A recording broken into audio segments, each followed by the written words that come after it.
In the early centuries of Christian Britain, when darkness and light walked side by side, one man heard a call not to build but to wander. His name, Saint Iwi, also known as Iwi, Iwig or Iwigius. Little is recorded of his early life. Some say he was a deacon under St. Cuthbert in Lindisfarne. But what we do know reveals a man of radical trust, of faith lived with risk, of exile and healing. Iwi was said to have come from Northumbria in the 7th century. He served in the monastery of Lindisfarne, a center of Celtic Christian prayer, devotion and missionary zeal. Under the mentorship of St. Cuthbert, Iwi learned that holiness is not safe, it is costly. But Iwi's heart was restless. He longed to leave the familiar shores, to trust in God's direction even when paths were unknown. When you leave your nets and follow me.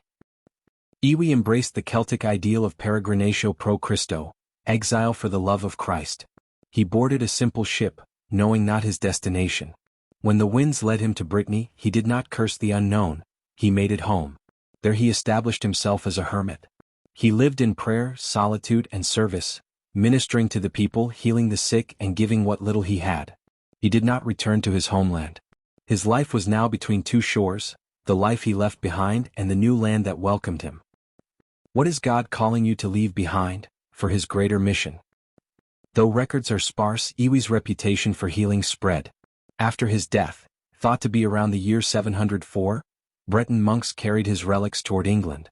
But legend says the relics became immovable at Wilton Abbey. They were placed at the altar, never to be moved further. Thus, Iwi became a principal saint of Wilton, alongside Saint Edith, Edgith. His feast day is celebrated on October 8th in some calendars, though local devotions also mention October 6th in some traditions. Though the details are few, the spiritual message is vast. God's call may take us far, but he never loses us.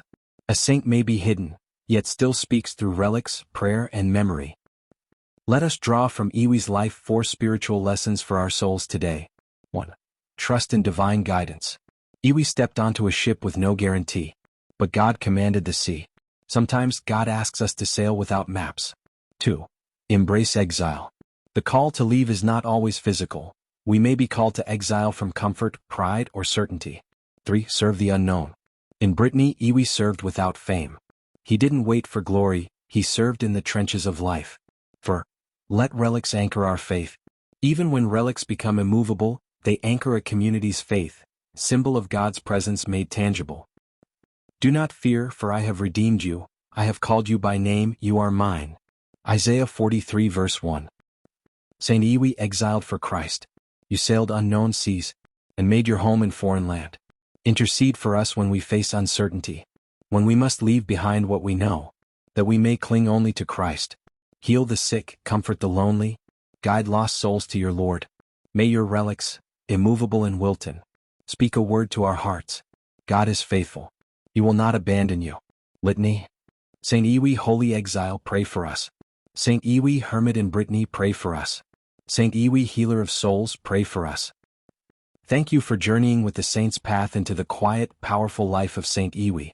Let his courage, his trust, and his exile inspire your own walk with Christ. If this story humbled or uplifted you, please like, share, and subscribe.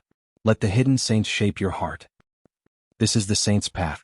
Walk with the saints. Walk with Christ.